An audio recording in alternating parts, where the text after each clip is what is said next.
Gloire au Seigneur Jésus-Christ de Nazareth.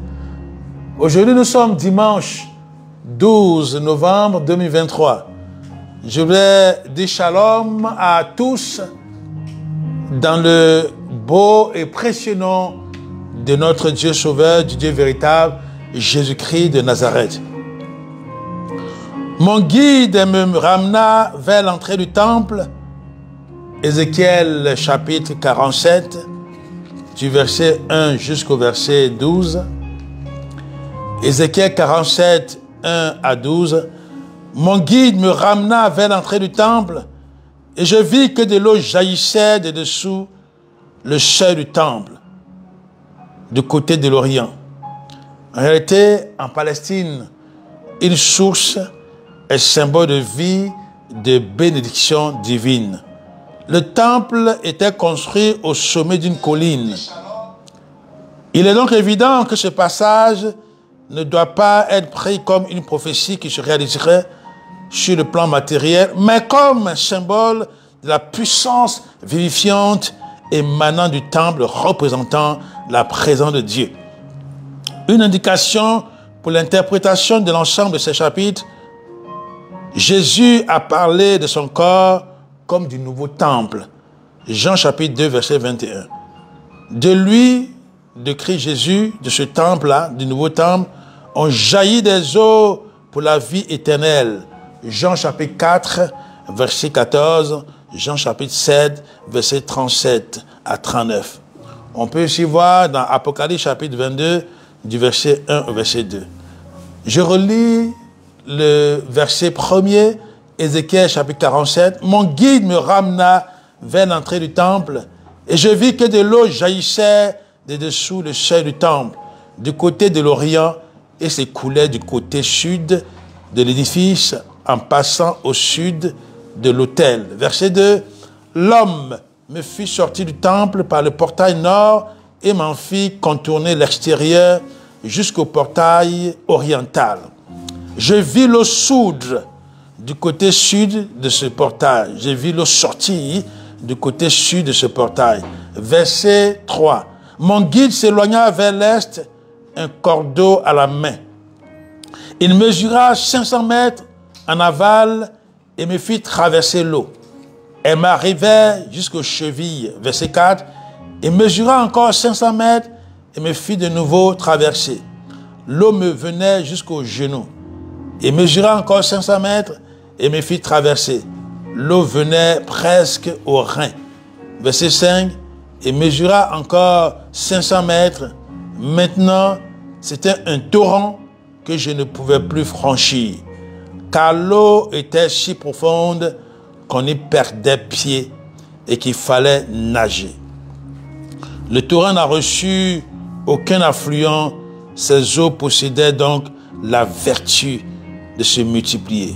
Symbole de la vie qui se reproduit elle-même. La vie de Christ en toi se reproduit elle-même. C'est pour cela que tu dois être toujours en communion avec le Saint-Esprit afin de bonifier la vie de Christ en toi. Verset 6, il me dit, fils d'homme, as-tu vu? Puis il me ramena sur le bord du torrent. Verset 7, lorsque j'y fus parvenu, j'aperçus sur les deux rives des arbres en très grand nombre.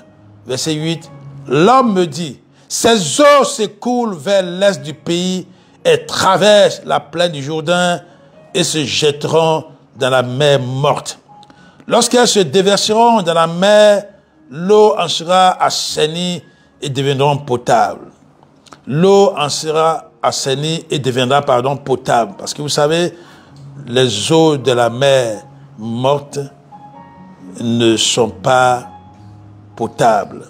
C'est de l'eau pleine de sel. Alors, l'eau qui coule du temple se jette dans cette mer morte et l'assainit. Ainsi, si tu restes connecté, tu demeures en connexion, en relation avec le Seigneur Jésus-Christ de Nazareth, la vie qui te donne, la vie éternelle qui te donne, te permettra d'assainir. N'importe quelle situation te permettra de vivifier n'importe quelle vie qui est morte ou qui est en train de mourir, qui est en train de s'étioler et de disparaître. Verset 9. Partout où passera le double torrent, les animaux foisonneront et les poissons pulluleront. Oui, les poissons pulluleront. Nous savons, vous et moi, dans l'état actuel, aucun poisson ne peut vivre dans la mer morte. Les eaux vivifiantes issues de la présence de Dieu font ce miracle, ce nouveau miracle symbolique. Dieu vivifie. Lorsque les hommes se mettent en relation avec le Seigneur et acceptent que la vie de Christ coule en eux, alors tout dans leur existence est assaini. Là où cette eau parviendra, elle apportera la santé. Et la vie se développera sur le passage du torrent. La santé que tu cherches tant, Dieu te la donne par son Fils Jésus-Christ Nazareth. Verset 10. Sur les rives de cette mer purifiée s'établiront des pêcheurs. Depuis En-Gedi jusqu'à En-Eglaïm. En-Gedi se trouve sur la rive occidentale de la mer morte. On peut voir cela dans Josué chapitre 15, verset 62. En-Eglaïm sur la rive est au nord. Les poissons seront si abondants qu'ils justifieront l'établissement de pêcheurs sur les différentes rives. Alors qu'actuellement, les habitants de ces lieux sont rarissimes. Sur les rives, verset 10 donc, sur les rives de cette mer purifiée s'établiront des pêcheurs depuis En-Gedi jusqu'à En-Eglaïm. On étendra des filets. Le poisson de toute espèce sera aussi abondant que dans la mer Méditerranée. Verset 11. Mais ces marais et ces lagunes ne seront pas assainis. Ils seront transformés en salines. Verset 12. Le long du torrent, sur chacune de ses rives, croîtront toutes sortes d'arbres fruitiers, dont le feuillage restera toujours vert et dont les fruits ne s'épuiseront jamais. Chaque mois, ils donneront une nouvelle récolte, parce que les eaux qui les arrosent proviennent du sanctuaire. Leurs fruits seront bons à manger et leurs feuilles serviront de remède.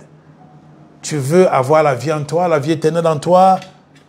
Tu veux que l'Esprit de Dieu te vivifie et te revitalise? Il faut que tu demeures en communion avec celui-là que Dieu a amené et qui est le seul médiateur entre Dieu et les hommes.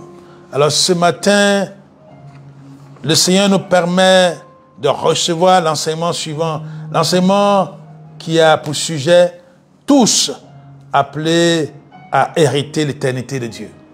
Tous appelés à hériter l'éternité de Dieu. Tous. Bien entendu, quand je parle de tous, je fais allusion aux élus et aux non-élus. Vous savez, généralement, on parle d'élus. Israël, c'est la nation élue de Dieu. De par ses patriarches, Abraham, Isaac, Jacob, Joseph, etc. Dieu a élu Israël. Ça veut dire, quel que soit ce que ce pays fait, Dieu a sa main toute puissante. A sa main toute puissante sur lui. C'est un privilège. C'est un privilège. Quand quelqu'un a son privilège, quel que soit ce qu'il fait, le privilège est préservé. Oui, qu'on soit élu ou pas, Dieu nous appelle à accepter Jésus-Christ de Nazareth comme le seul médiateur entre Dieu et les hommes. Même quand on est élu, on est appelé à se conformer au principe de Dieu, à la volonté de Dieu. Et la volonté de Dieu, aujourd'hui, la nouvelle dispensation fait de Christ, le seul Sauveur, le seul Seigneur, le chef de toute autorité et de toute souveraineté. Il est au-dessus de tout rite religieux. Et il est celui-là, seul que nous devons accepter. Oui, qu'on soit élu, qu'on soit prédestiné, quoi que ce soit, si tu n'acceptes pas Jésus-Christ comme Seigneur Sauveur personnel, tu es dans le décor. Et c'est pour ça que nous disons que tous sont appelés à hériter l'éternité de Dieu.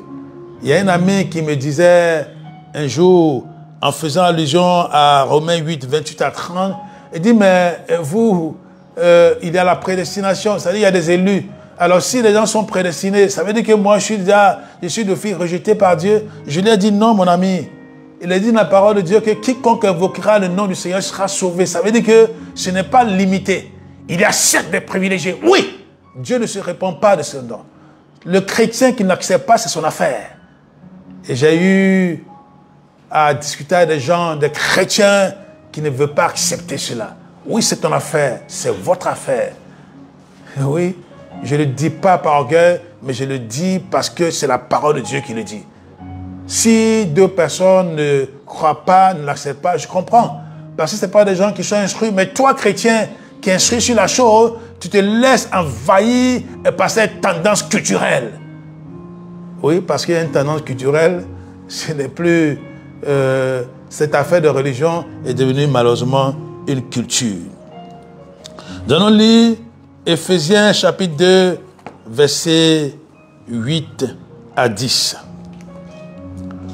Éphésiens, le chapitre 2, du verset 8 au verset 10.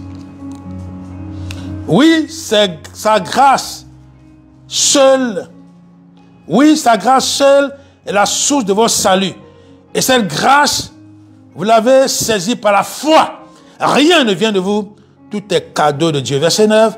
Ce n'est pas en accomplissant les commandements que vous l'avez acquise. Tout mérite est donc exclu. Et du même coup se trouve écartée toute raison de s'enorgueillir. Verset 10. Ce que nous sommes, nous le devons à Dieu. Il nous a recréés en Christ pour nous faire accomplir dans la communion avec lui les bonnes actions qu'il a préparées depuis longtemps pour nous. Voilà la vie conforme à la volonté de Dieu, celle pour laquelle il a tout arrangé d'avance. Il a préparé nos chemins afin que nous n'ayons plus qu'à y marcher. Oui, tu as bien lu, bien écouté ce qui est dit dans verset 8. Sa grâce est la source de votre salut. Et cette grâce, vous l'avez saisie par la foi. Rien ne vient de vous. Tout est cadeau de Dieu. Ce n'est pas en accomplissant les commandements que vous l'avez acquise. Tout mérite est donc exclu et du même coup se trouve écarté toute raison de s'enorgueillir. Si c'était grâce au commandement, au mérite, il n'y aurait jamais eu de Nouveau Testament. Mais c'est parce que c'est la grâce imméritée et que Dieu nous accorde le salut à chacun lorsque nous croyons qu'il est là. Dans Hébreux chapitre 11, verset 6, il est dit que sans la foi, il est impossible d'être agréable à Dieu. Parce que celui qui s'approche de Dieu doit croire qu'il existe et qu'il est le récompensateur, il est le rémunérateur de ceux qui le cherchent. Nous lisons à présent 1 Jean chapitre 2, du verset 15 au verset 17. 1 Jean chapitre 2, la première épître de Jean, chapitre 2, verset 15 à 17. Le verset 15 dit ceci: n'aimez pas le monde, ni rien de ce qui fait partie du monde. Si quelqu'un aime le monde, l'amour pour le Père n'a pas de place dans son cœur. Verset 16. En effet, tout ce qui fait partie du monde, les mauvais désirs de l'homme livré à lui-même, la soif de voir et de posséder ce qui attire nos yeux, ainsi que l'orgueil inspiré par la richesse et la puissance. Alors, les mauvais désirs de l'homme livré à lui-même, c'est ce que on appelle ici l'homme, c'est-à-dire l'homme qui est livré à lui-même, la soif de voir et de posséder. Voilà, je vais parler de la soif de voir et de posséder. C'est ce que dans le second, on appelle la convoitise des yeux. La soif de voir et de posséder. Et puis, l'orgueil inspiré par la richesse et la puissance, c'est ce qu'on appelle l'orgueil de la vie. Oui, l'homme, il est livré à lui-même. La soif de voir, ça c'est la convoitise des yeux. et la soif de posséder. Tout ce que quelqu'un veut posséder, c'est la convoitise de la chair. Donc, convoitise des yeux, soif de voir les choses, les yeux sont allumés. Et puis, la soif de posséder, c'est la convoitise de la chair. Et l'orgueil de la vie, c'est l'orgueil qui est inspiré par la richesse et la puissance, où on écrase les autres parce qu'on croit qu'on est parvenu au sommet et qu'on est devenu égal de Dieu. La Bible dit ici que tout cela ne vient pas du Père, mais du monde. Or, dans le verset 17 de 1 Jean 2, il est dit, or, le monde avec ses attraits est voué à la disparition. Dans le second, il est dit, or, le monde passe. Et le monde passe. Le monde et ses attraits passent.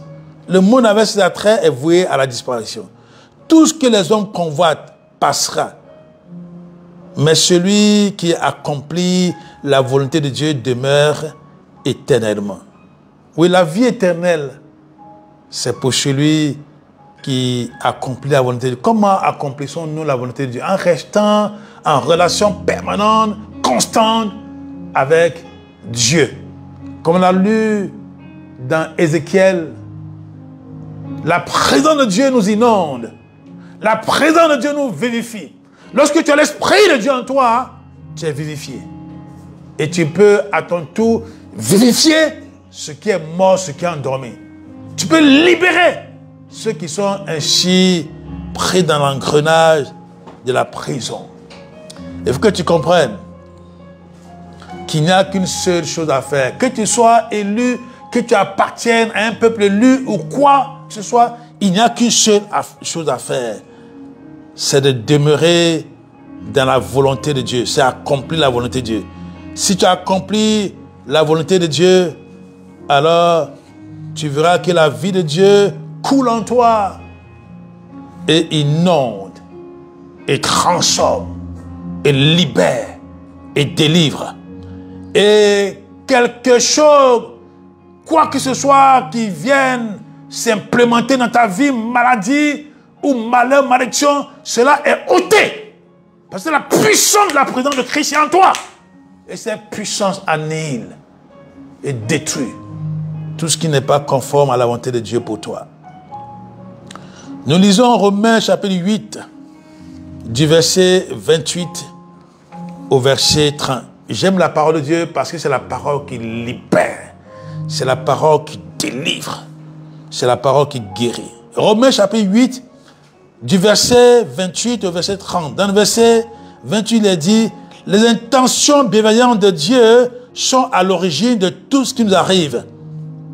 Les intentions bienveillantes de Dieu sont à l'origine de tout ce qui nous arrive. Dieu fait concourir toutes choses au bien de ceux qui l'aiment, car c'est conformément à son plan qu'ils ont été appelés au salut. Les intentions bienveillantes de Dieu sont à l'origine de tout ce qui nous arrive.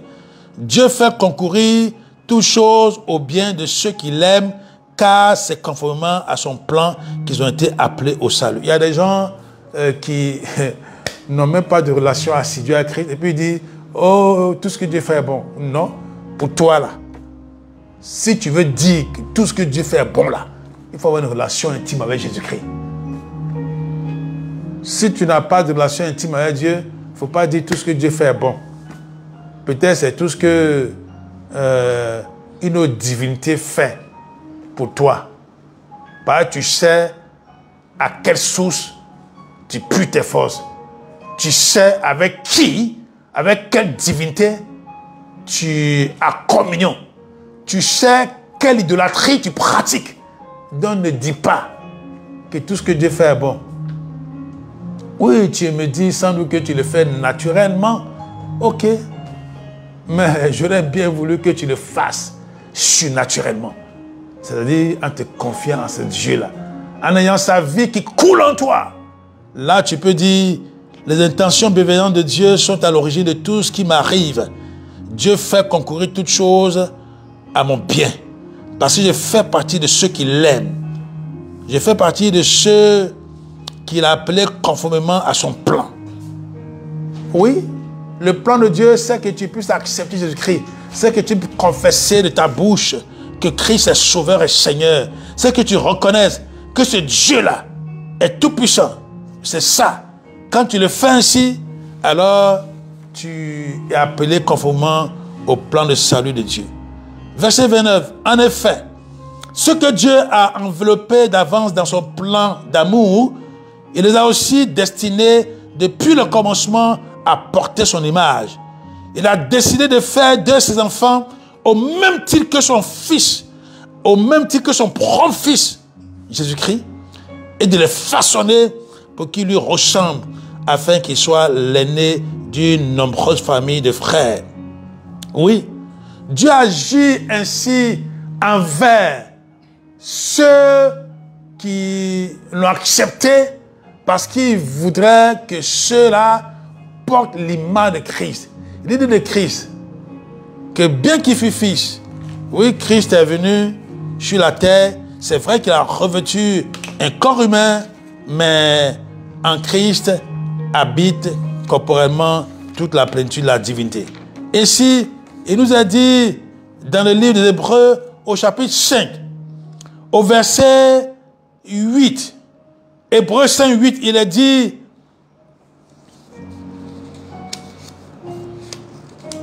quoique fils de Dieu, Jésus a été obligé d'apprendre l'obéissance à l'école de la souffrance.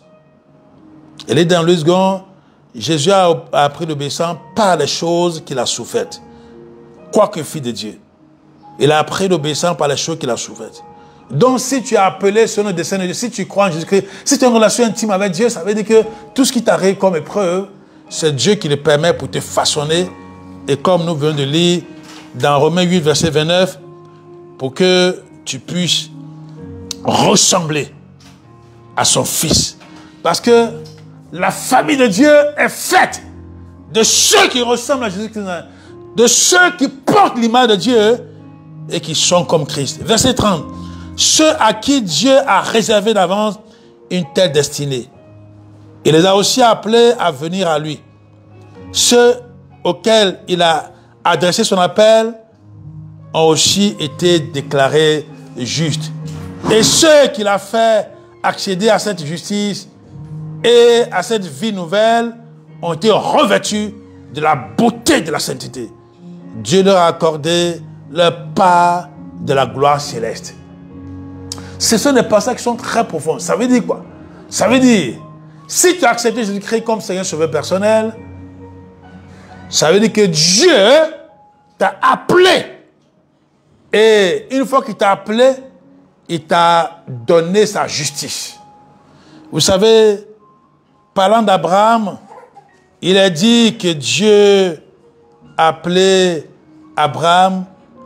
Et comme Abraham a obéi à Dieu, nous voyons ça dans Genèse chapitre 15, verset 6, et aussi dans Romains chapitre 4, verset 3. Donc ceux qui ont été choisis d'avance par Dieu sont soumis à la même contrainte, à la même condition, à la même loi.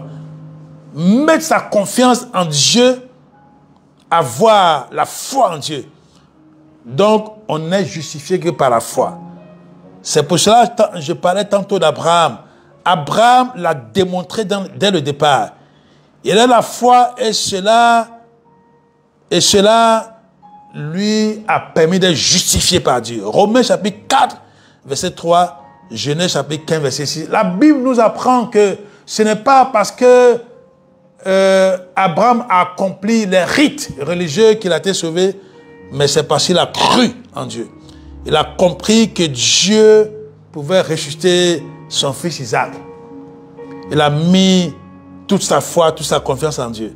La religion présente aujourd'hui des œuvres qu'elle juge méritoires et privilégie les rituels. Mais la parole déclare que sans la foi, il est impossible d'être agréable à Dieu. Hébreux chapitre 11, verset 8. Si tu penses être élu de Dieu et que tu marches à ta guise, parce qu'il y a des religions qui se disent qu'ils sont des religions inspirées par Dieu et dont les autres, ne sont pas agréés de Dieu. Donc si tu penses être élu de Dieu et que tu marches à ta guise, tu marches selon tes penchants, tu marches selon ta religion, tu marches selon tes rites, selon ta liturgie, et sache que tu t'exclus toi-même du salut. Oui, tu t'exclus toi-même du salut. Mais tu es un peu comme ignorant, quoi, bien que tu le saches et tu sois orgueilleux. C'est pour ça que Dieu te conserve quand même sa grâce. Il te conserve sa grâce jusqu'à ce que tu te repentes et que tu acceptes Christ, le seul médiateur comme sauveur, Seigneur, sauveur personnel. Oui, dans Romains chapitre 11, verset 28, nous allons le lire. Paul dit et fait allusion au peuple élu de Dieu. Romains chapitre 11, verset 28. Romains chapitre 11 et le verset 28.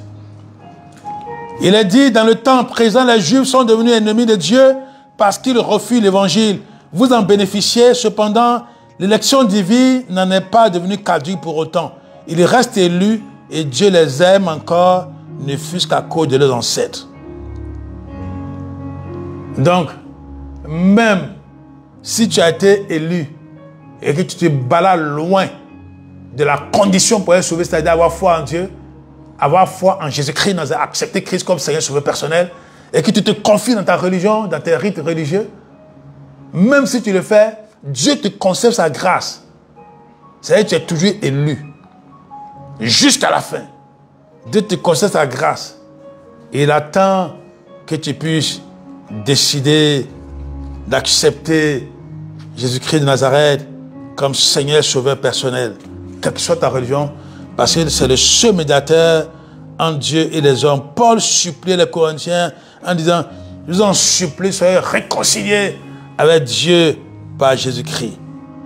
Soyez réconciliés avec Dieu par Jésus-Christ. C'est Dieu qui nous déclare justes en nous attribuant sa propre justice. Mais à travers les rites religieux, l'homme se déclare. Les hommes cherchent toujours à être justes par leurs propres moyens. Si c'était cela, Israël aurait été totalement sauvé de tous parce qu'ils pratiquaient la loi. Mais il est dit que si tu observes une partie de la loi, qu'il y a une seule qui t'échappe, une seule que tu n'observes pas, tu ne peux pas être agréable à Dieu. Donc tu es hors du salut. Il ne faut donc pas chercher à être toujours juste par ses propres moyens. Et les hommes le font. Ils ne se soumettent pas à la justice offerte par Dieu. Oui, ils ne se soumettent pas à la justice offerte par Dieu. Nous allons lire Romains chapitre 10, versets 2 à 3. Romains chapitre 10, le verset 2 à 3. Romains chapitre 10, 2 à 3. Je sais par expérience qu'ils ont une véritable passion pour Dieu et je suis témoin de leur zèle ardent pour sa cause. Leur passion n'est malheureusement pas fondée sur une vraie connaissance de Dieu. Leur zèle est mal éclairé, mal orienté, de sorte qu'ils passent à côté de l'essentiel. Oui, il y a beaucoup de gens qui passent à côté de l'essentiel parce qu'ils se laissent entraîner par des rites religieux. Ils passent à côté de l'essentiel. Ils ne connaissent pas Dieu. Parce qu'ils connaissent Dieu, c'est connaître Jésus-Christ. Il est la vie éternelle. Si tu veux avoir la vie éternelle, connaître Dieu, c'est d'être en communion véritable avec Jésus-Christ. C'est la seule façon d'être agréable à Dieu. Donc, si tu penses connaître Dieu et que tu es loin de Jésus-Christ, c'est que tu ne connais pas Dieu. Oui, il y a des gens que l'enseignement que nous donnons énerve. Il y a quelqu'un qui m'a interpellé la dernière fois. Mais ce n'est pas moi qui dis. Ce n'est pas moi qui parle. Je m'appuie sur des versets bibliques. Donc, prends la Bible. Tu peux rassembler tous les écrits religieux. Et puis, tu les étudies. Tu les compares. Et tu verras la véritable vérité, j'allais dire. Leur zèle est mal éclairé, mal orienté, de ceux qui passent à côté de l'essentiel. Parce qu'ils n'arrivent pas, le verset 3, parce qu'ils n'arrivent pas à comprendre que c'est Dieu qui nous déclare juste. Parce qu'ils n'arrivent pas à comprendre que c'est Dieu qui nous déclare juste en nous attribuant sa justice. Ils cherchent toujours à être justes par leurs propres moyens. Ils ne se soumettent donc pas à la justice offerte par Dieu. Oui, toutes les religions le font. On ne veut pas se soumettre à la justice que Dieu offre. Or, la justice que Dieu offre, la manière dont Dieu veut nous rendre justes, c'est la foi en Jésus-Christ. Or, si tu refuses Jésus-Christ, tu vois que tu es poussé par un zèle amer et puis tu fais ce que tu veux. Il y en a même qui sont poussés par ce zèle amer et qui vont assassiner d'innocentes personnes. Parce qu'ils croient que c'est Dieu qui leur demande de faire. Or, repentez-vous. Repentez-vous et sachez, quoi qu'il vous arrive, chers frères et sœurs, chers disciples de Christ, sache, quoi qu'il t'arrive, que les intentions bienveillantes de Dieu à notre égard font en sorte que toute chose concourt à notre bien. Dans Jérémie chapitre 29, verset 11, Jérémie chapitre 29, verset 11, il est écrit « Car moi, je connais les projets que j'ai conçus en votre faveur, dit l'Éternel. Ce sont des projets de paix et de bonheur, non de malheur, afin de vous assurer un avenir plein d'espérance. » Il se trouve que parfois, les choses qui doivent concourir à notre bien, il se trouve qu'elles semblent concourir à notre malheur. Non. Il faut que tu comprennes que tu dois chercher à être en communion avec ce Dieu véritable. Si tu es en communion avec Dieu, que tu es inondé par sa présence, que tu es dans sa présence, dans le temple de Dieu, et que toi-même tu es temple de Dieu, parce que nous sommes temple de Dieu, alors tu comprendras que ces choses seront transformées et que ta mère morte sera assainie.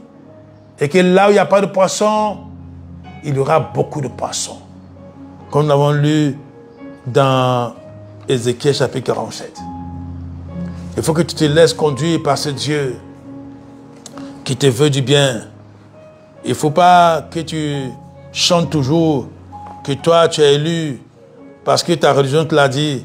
Même si ta religion te l'a dit, même si on te l'a fait admettre, et même si toi-même tu l'as lu quelque part, tu dois savoir qu'il n'y a qu'une seule contrainte. Il n'y a qu'une seule loi. Il n'y a qu'une seule condition. Accepter Christ comme Seigneur Sauveur personnel. Et s'appuyer sur Dieu.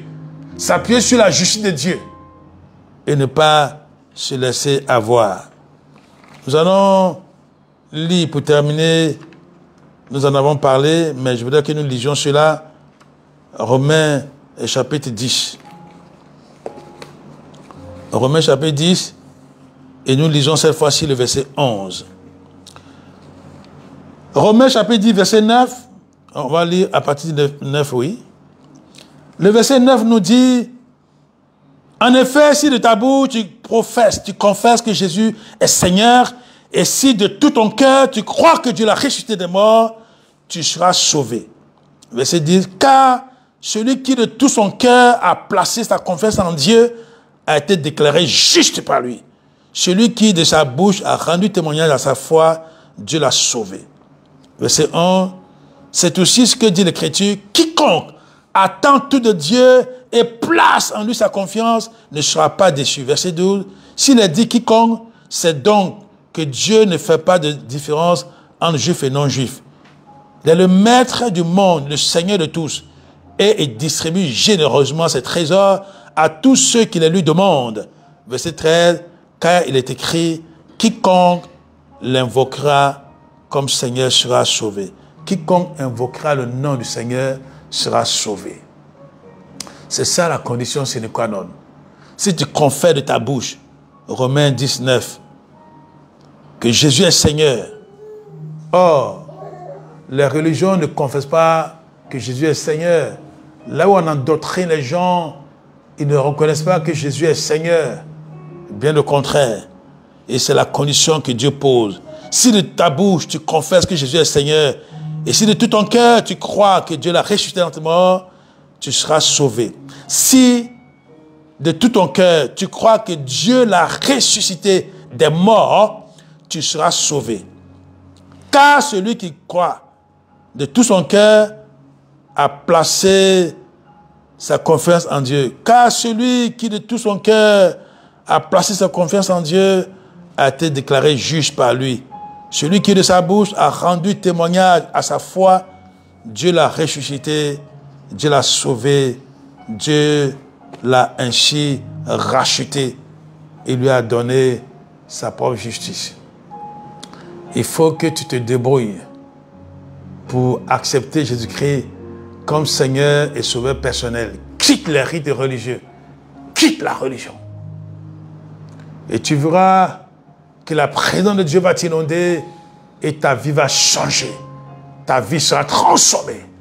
Et la puissance de la résurrection que Dieu tient à ta disposition, selon Éphésiens chapitre 1, verset 19 à 20, cette puissance va te revivifier, va te revitaliser, va te vivifier en toute occasion, en tout temps, comme cette eau vivifiante qui coule du temple de Dieu. Amen.